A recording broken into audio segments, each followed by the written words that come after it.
Bom dia para todos. Agora nós vamos ver e vamos entender como funciona uma função de transferência. Vamos usar o nosso exemplo é aquele do tanque. Vamos considerar que nós estamos operando o ponto de operação do sistema, seja em 5 litros por minuto entrando, o que nos dá 25 centímetros. Nesse exemplo, nós vamos considerar que o coeficiente de descarga é igual a 1 e que a área da seção transversal é igual a 2. Então, imagine que o ponto de operação que nós vamos linearizar o sistema é 5 litros por minuto.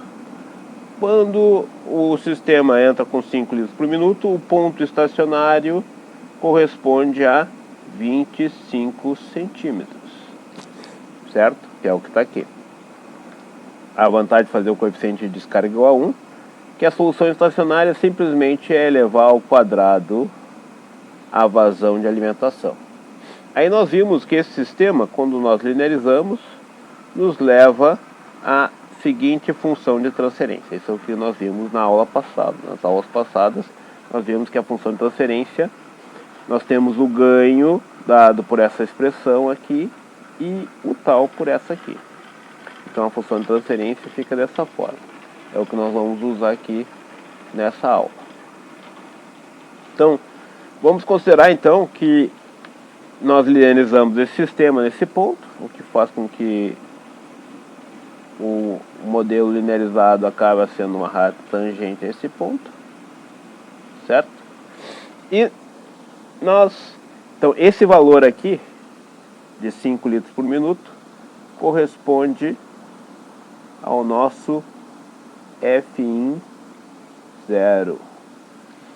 E o nível a ele associado no estacionário, a gente vai chamar de H0, de 25 centímetros. Esse valor é chamado também de bias, ou valor de referência.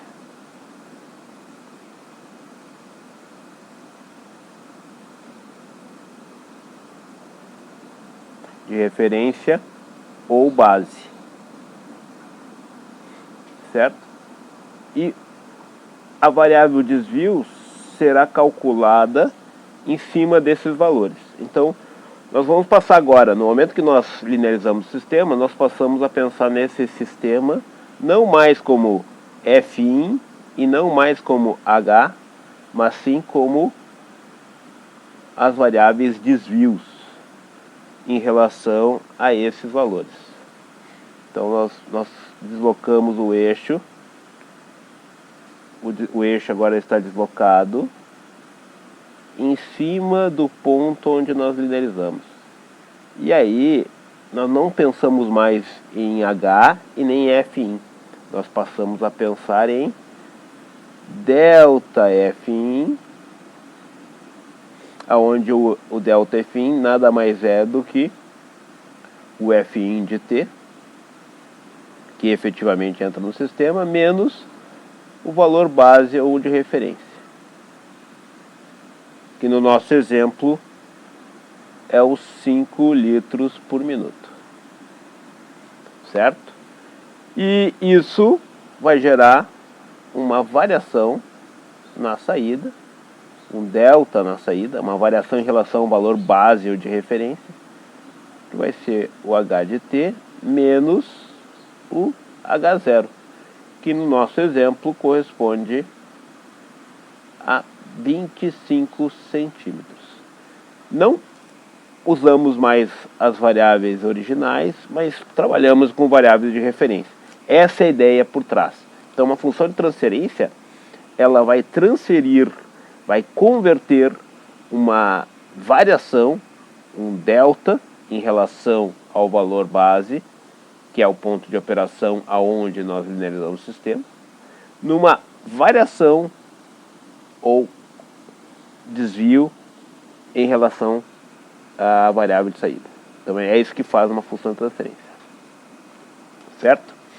Então, vamos supor que agora nós queiramos saber o comportamento do sistema quando nós saímos desse valor de 5 litros por minuto e, de repente, abruptamente, a vazão de alimentação é passada de 5 litros por minuto para 7 litros por minuto. Ela abruptamente é passada de um valor para outro, certo?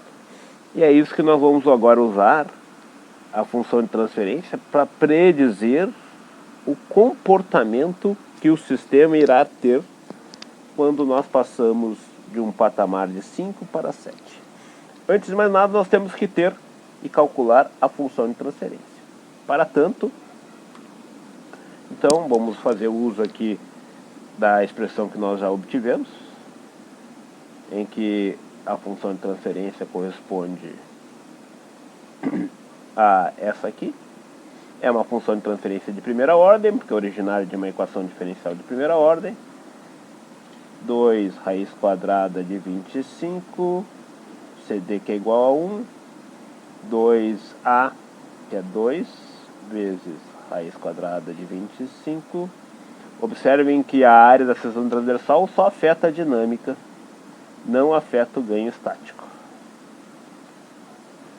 Então a nossa função de transferência vai ficar dessa forma aqui, ó, em que o ganho estático vai ser igual a 10 e a constante de tempo tal vai ser igual a 20. Esse aqui é o tal, que dá a escala de tempo.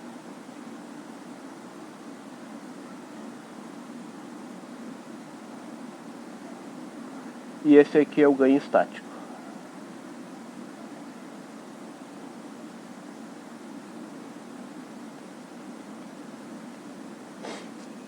Certo? Então esses são os dois parâmetros que nós vamos usar na nossa função de transferência. Já vou copiar essa função de transferência para cá. Vou colocá-la aqui.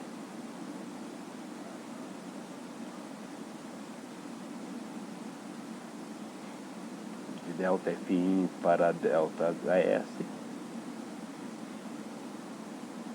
10, 20S mais 1. Certo? Ela tem como entrada, essa função de transferência, a variação, o delta na entrada, e isso produz uma variação, um delta na saída. A variável genérica que a gente usa para a entrada é a variável U, que no caso é o Fin, e a variável genérica que a gente usa para a saída é o Y, certo? Então, o que nós queremos? Nós queremos obter justamente essa predição. Então, aqui nós temos entrando a 5 litros por minuto, e passou abruptamente no instante zero. O instante zero é o momento que eu estou interessado no sistema, começo a observar o sistema, é normalmente o momento onde eu aplico a perturbação do sistema. E ele, nesse instante, ele passa de 5 para 7. E o meu objetivo é justamente fazer a predição da variável de saída, que no caso é o nível. Como é que ela evolui? Né? O que eu sei é que quando era 5 litros por minuto, o nível estava em 25 centímetros. Esse aqui seria o nosso H0, assim como esse aqui é o nosso FI0, que é o ponto de operação. Eu quero saber agora como é que ele evolui. Então é isso que eu estou buscando, ou seja, como é que evolui o H de T, sabendo a função de transferência do sistema. Então nós vamos ter, na realidade, uma estimação desse comportamento essa estimação usando a função de transferência, que é uma estimação linear, certo? Então vamos lá. Para fazer isso, nós temos que primeiro pensar em variáveis de desvios, porque função de transferência transfere uma variação, um delta, em relação ao valor de referência da entrada num delta de saída. Então essa é a ideia. Então tem que primeiro converter em variáveis de desvio. Eu tenho que converter a perturbação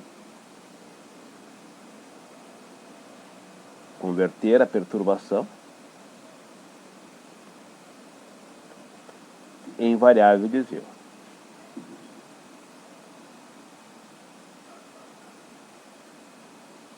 Em variável delta.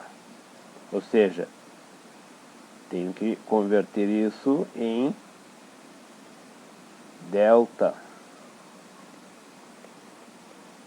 que é o F efetivo que está acontecendo, menos o valor bias, ou de referência, ou base, que no nosso exemplo é o 5 litros por minuto. Certo? Então, em termos de delta, fica evidente que o delta vai ser 2. É um degrau de 2 unidades.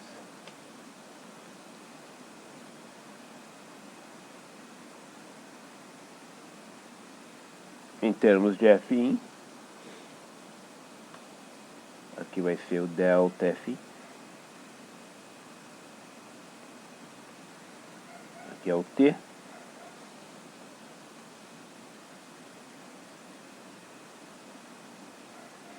Isso aqui é um degrau de 2 unidades.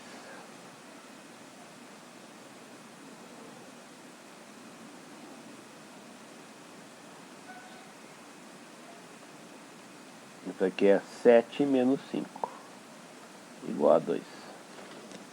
Certo? A transformada de Laplace disso vai ser o quê? Isso aqui é no domínio do tempo. A transformada de Laplace desse sinal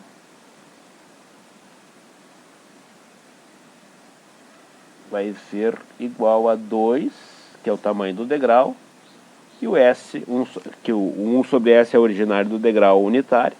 Como nós estamos fazendo 2 vezes esse degrau, então é 2 sobre S. Essa é a entrada desse sistema. E como é que agora nós obtemos a resposta? A gente sabe que a resposta a um degrau unitário vai ser o ganho. Então, vamos ver como é que vai ser a saída aqui. Vamos ilustrar isso. Usando então a resposta de uma função de primeira ordem, nós vamos obter a seguinte resposta. O valor final é a primeira coisa que nós colocamos. Qual é o valor final? O valor final de variação final predita vai ser o quê? Vai ser o ganho, que é 10, vezes o tamanho do degrau. Isso aqui vai ser o nosso H, chamar de H infinito, ou seja, quando o tempo tender ao infinito, qual é o valor que a resposta irá atender? Vai ser o ganho vezes o tamanho do degrau, que no caso vai ser então, nosso H infinito vai ser igual a 2 vezes 10. Isso é igual a 20 centímetros. A variação final vai ser de 20 centímetros. Por quê? O 10 é o ganho e o 2 é o tamanho do degrau. Tamanho do degrau.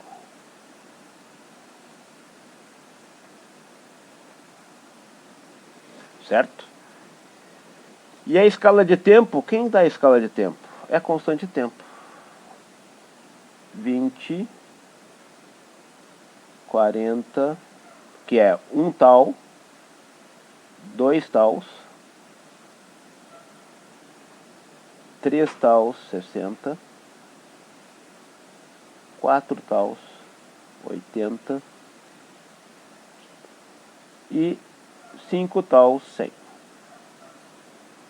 A gente sabe que a resposta vai chegar no estacionário transcorrido 5 vezes o valor de tal. Então ela vai demorar até 100 para chegar ao valor final. Sendo que a partir de 80 já dá para considerar praticamente no valor final, porque chega-se a 98% deste valor. E o ponto-chave é que 63% desse valor já é atingido quando nós temos um tal. Então, um tal corresponde a 63% da variação total. Nossa variação total aqui é 20. E, então quer dizer que isso aqui vai ser 0,63 vezes 20. Certo? Então é essa a ideia. Dá uns 12 e pouco, 13. E aí segue o comportamento de primeira ordem, passando por esse valor. Chegando lá, essa aqui é a resposta de uma função de primeira ordem. E daí, como é que fica quando eu volto? Porque eu quero saber o comportamento do sistema, né? Eu quero saber o comportamento do sistema para H de t. Aí é simplesmente transladar essa figura, deslocá-la para cima,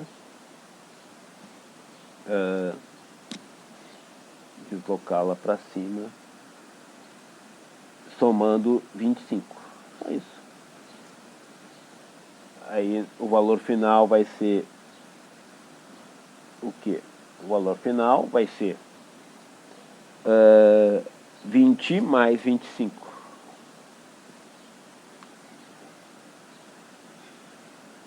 Aqui, desculpe que aqui eu fiz um...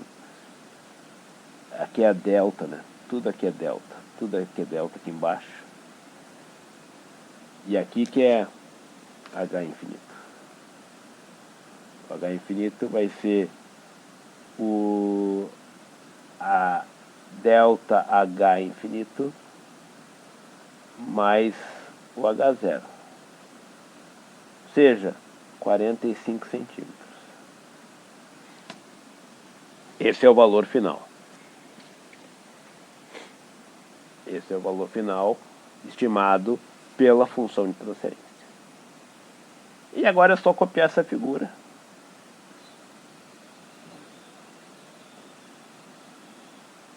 É simplesmente transladar.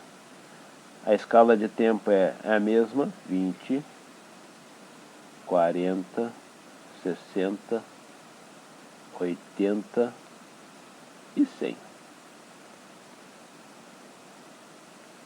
Essa é a predição deste comportamento do sistema.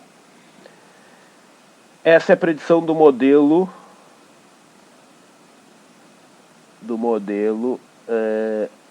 linear. Vamos ver agora a figurinha aqui embaixo, em que eu simulei esse resultado usando o MATLAB.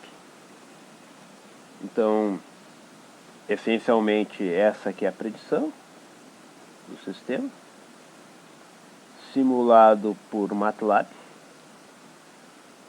Né? É essa resposta que a gente atinge. Aqui nós temos 63%, que é 63% da variação, quando o valor é um tal. Né? Quando o valor é um tal.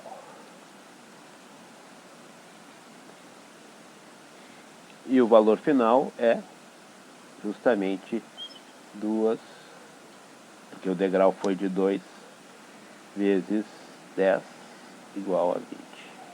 Por isso que esse valor aqui é 20. Certo? E aí você deve estar se perguntando aí, e qual seria a resposta do sistema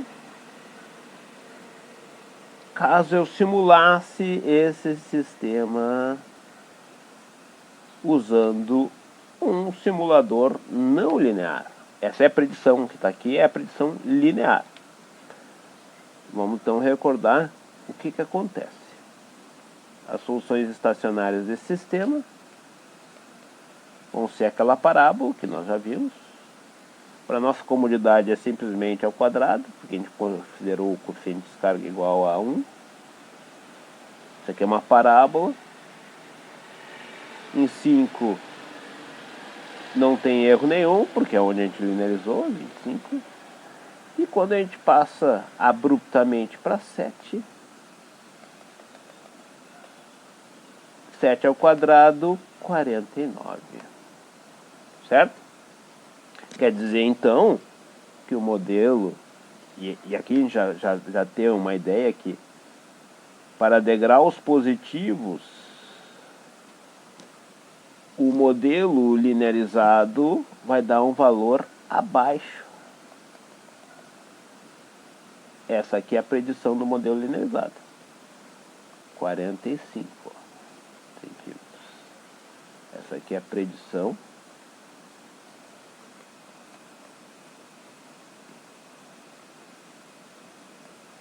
do modelo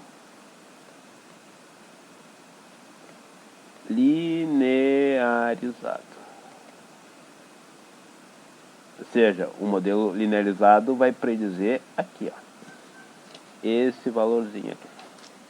Ele está abaixo, claro, do valor do sistema para um degrau positivo.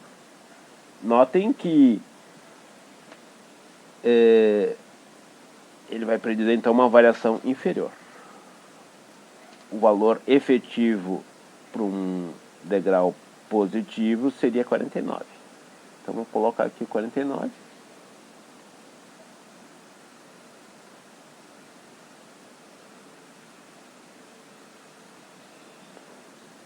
E aí, se nós fizéssemos a simulação não linear do sistema, a resposta seria mais ou menos assim, ó. O descolamento vai aumentando à medida que nós nos afastamos do ponto de operação. Então, o vermelho seria o modelo não linear simulado.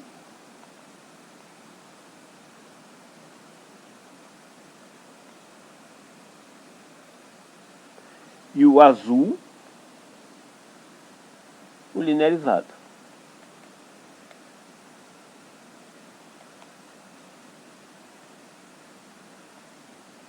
Certo? Notem que, pelo fato de nós termos feito um degrau positivo, o modelo linear vai predizer um valor abaixo. Se eu fizer agora um degrau negativo, o modelo linear vai predizer um valor com uma variação maior. É o que nós vamos ilustrar ali em MATLAB agora para vocês. Com degrau negativo é o contrário. O modelo linearizado leva a uma variação maior do que o do modelo não linear. Certo? Então vamos ver como é que a gente estimula isso em MATLAB. Antes disso, só para ilustrar os comandos usados em MATLAB. Uma função de transferência em MATLAB, que é o que nós estamos abordando, nós usamos o comando TF, que é Transfer Function.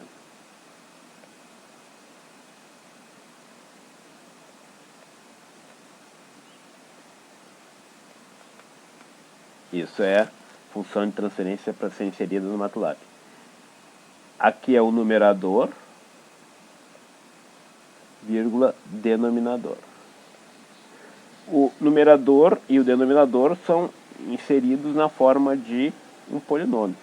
Então, por exemplo, se eu inserir assim, eu estou inserindo um vetor em que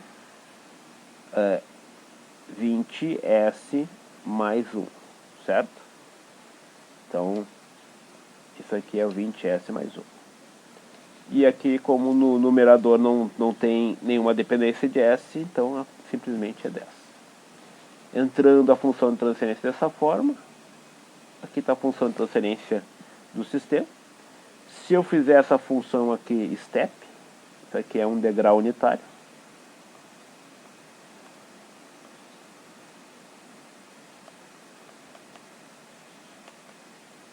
Isso aqui é equivalente a pegar o sistema, essa função de transferência, e perturbar com um degrau unitário, ou seja, é equivalente a fazer isso aqui, ó. Multiplicar 1 sobre S.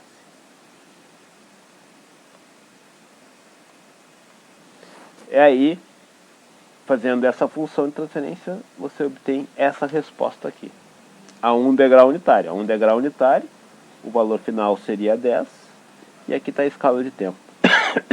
Essa função de transferência já determina o tempo necessário.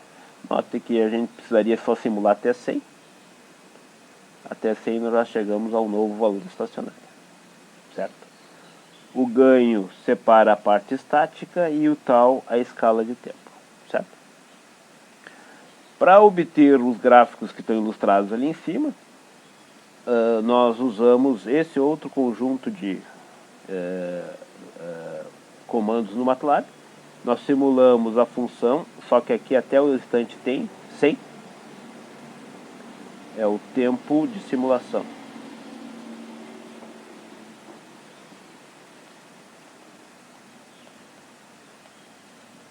G é a mesma função de transferência anteriormente discutida.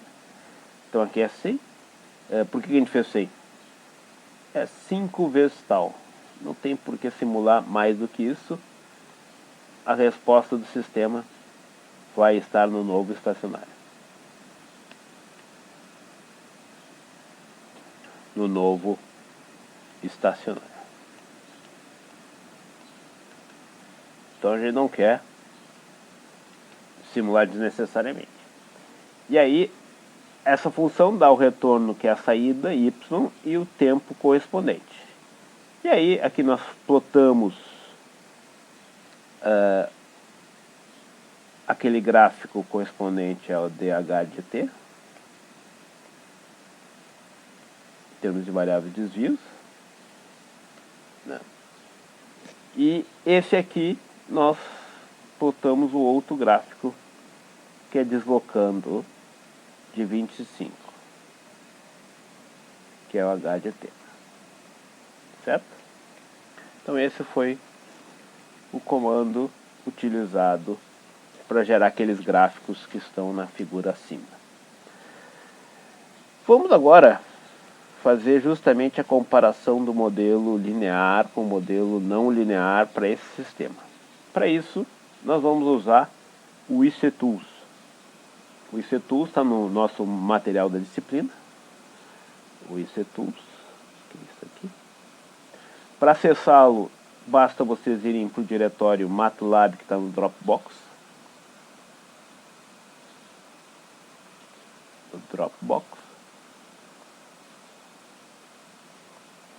E para o subdiretório ICTools Windows Test New. Em MATLAB nós usamos o comando cd para mudar o diretório. Essa outra parte inicial aqui corresponde a onde eu tenho no meu micro esse material. No Dropbox vocês enxergam a partir daqui, ó. Controle em diante, certo? Depois que você mudou o diretório, essencialmente você tem que chamar o ICTools e vai abrir essa interface aqui, ó. E aí vocês clicam nessa opção. Ao clicar nessa opção, vocês vão ter então essa figurinha aqui, ó. Certo? E aí aqui, essencialmente, é o exemplo que nós estamos analisando. Aqui é o Fin.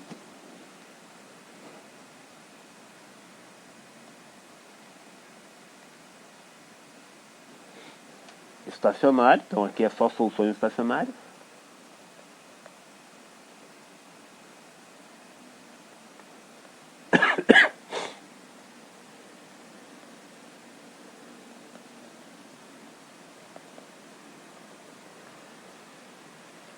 o modelo linearizado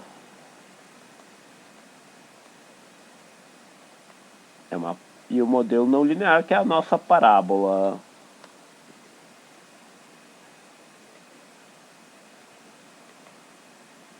Os valores são diferentes aos que nós temos utilizado devido às unidades, certo?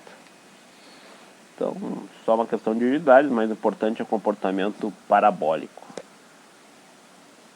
E aqui é o ponto de operação, onde está sendo linearizado o sistema, né? Então, aqui vocês veem, por exemplo, nesse caso, com essa vazão de alimentação aqui, o ponto de equilíbrio é esse aqui. Então, é o que está aqui no gráfico. Ó. Aqui está a resposta de grau. Nesse gráfico aqui de cima.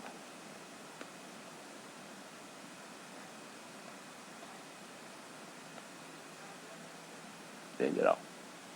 O degrau, ao contrário do que eu ilustrei com vocês, ele vai ser de diminuição. Ele vai ser de diminuição. Ele vai ser saindo desse patamar para um patamar inferior. Aí o nível cai. O degrau vai ser realizado aqui, ó. Nesse instante aqui é o momento onde é feito o degrau. E aqui vocês têm as duas respostas. A resposta não linear é em azul.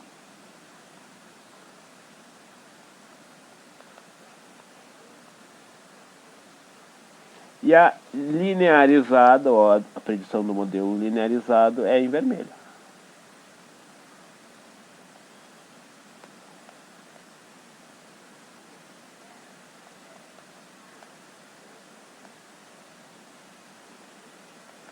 Observem que existe uma boa concordância por uma faixa grande de resposta. E para nós, em termos de controle, é suficiente essa concordância. Porque essa diferença aqui, ó, estática, o controlador com ação integral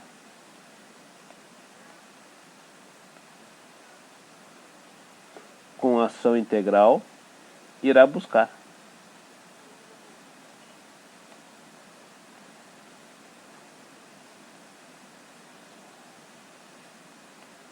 Quando eu digo que vai buscar, é que ela vai compensar, né? Vai compensar. Certo? E essa concordância, essa discordância depende do ponto de operação, certo? Se eu aumentar e linearizar o sistema num ponto aqui, eu vou melhorar a concordância. É o que nós vamos ver agora, olhando a simulação em si. E vocês podem fazer a mesma coisa em casa.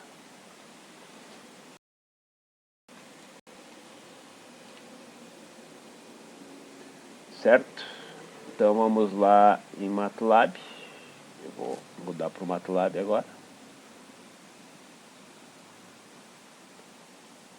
Aqui é o IC Tools.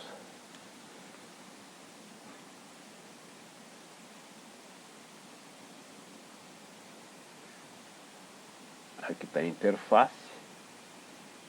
A mesma interface.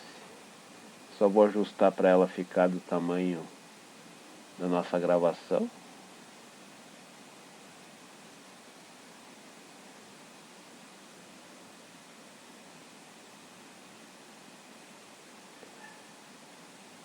Não, ele abriu aqui mais. Tá aqui. A primeira coisa é para mostrar que o modelo não linear também vai ser simulado.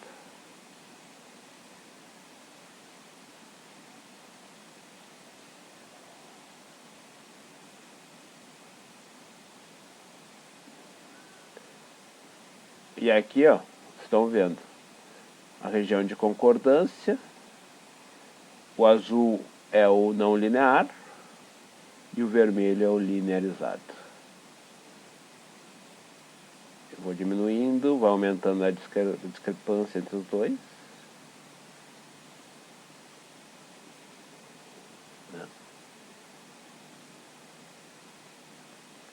Até chegar. O mais crítico é o nível mais baixo. Observe que o grande erro aqui do nosso modelo linearizado é que ele prediz um nível negativo, ó.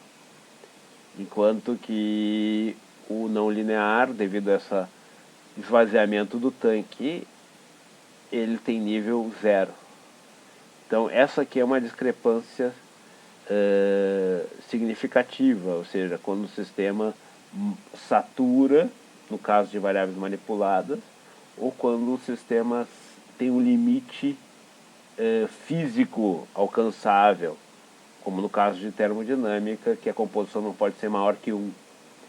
Essas situações são as situações onde as predições de modelos linearizados não enxergam esse limite, né? Como aqui.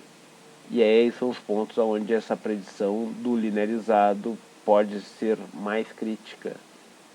Nesse caso não é crítico, mas em outros casos pode ser mais crítica, mais discrepante. Façam vocês mesmo em casa. E com isso nós encerramos o primeiro vídeo.